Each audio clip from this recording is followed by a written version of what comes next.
જૂનાગઢના ભેંસાણ તાલુકાના સુપ્રસિદ્ધ યાત્રાધામ પરબધામ ખાતે અષાઢી બીજની ઉજવણી ધામધૂમથી કરવામાં આવી।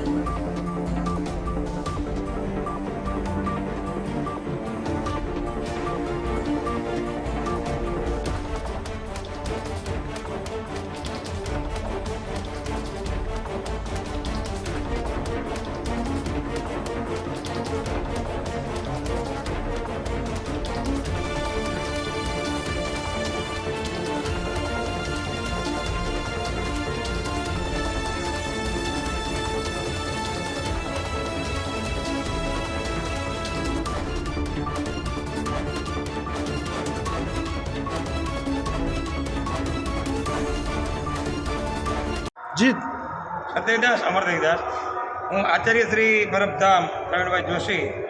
આજે આપણે આ પરબધામની અંદર જો કે આમ તો સર્વંગ આશ્રમ છે, પણ આ અષાઢી બીજનો મહામૂલો મહોત્સવ ઉજવાઈ રહ્યો છે અને આ ઉત્સવ નિમિત્તે દેવીદાસ બાપુ અને અમરમાના વખતમાં આજથી 350 અંદાજિત વર્ષો પહેલાં દેવીદાસ બાપુ અહીંયા ખૂબ જ સેવા કરી અને સેવા સમગ્ર તૈયાર સંપૂર્ણ કર્યા પછી એને એમ થયું કે હવે મારે આ ધરતી ઉપરથી વિદાય લેવી છે। એટલે દેવીદાસ બાપુએ નિશ્ચિત કર્યું એ સમય એ કી તિથિ છે અષાઢ સુદ બીજ, ત્યારે એમણે નક્કી કર્યું કે હવે મારે મારું કાર્ય સંપન્ન કરીને જવું છે। એટલે અમરમાને બધાને બોલાવ્યા। એ સમયે ગિરનારમાંથી નવનાથ, 784, 52 વીરા બધા જ આવેલા અને અષાઢી બીજના દિવસે દેવીદાસ બાપુએ આ પરબની ભૂમિ ઉપર સમાવાનું નિશ્ચિત કર્યું। 2 ભાગમાં જમીન વેચાણી અને દેવીદાસ બાપુ અંદર જીવતા સમાધિ લીધી છે અમરમાં। અને ત્યારે બીજા સંતોની સાથે, જોકે આમ તો આ પરબધામની અંદર અમરમાં દેવીદાસ બાપુ, જસાપીર, વરદાન પીર, સાદલ પીર, અમરીમા, કરમણ પીર, દાનેવ પીર, રૂડા પીર અને શેલાણી સાંઈ બાપુ, આ 9 જે સમાધિઓ છે એ ચેતન છે। આજે એટલા વર્ષોથી અષાઢી બીજના દિવસે એ મહામૂલો અવસર ઉજવવામાં આવે છે।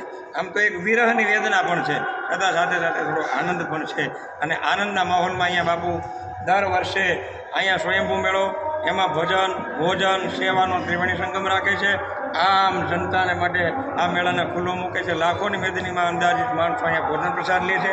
બ્રાહ્મણો દ્વારા સુંદર મજાનો યજ્ઞ કરવામાં આવે છે। સોમરસથી દેવતાઓને તૃપ્ત કરવામાં આવે છે।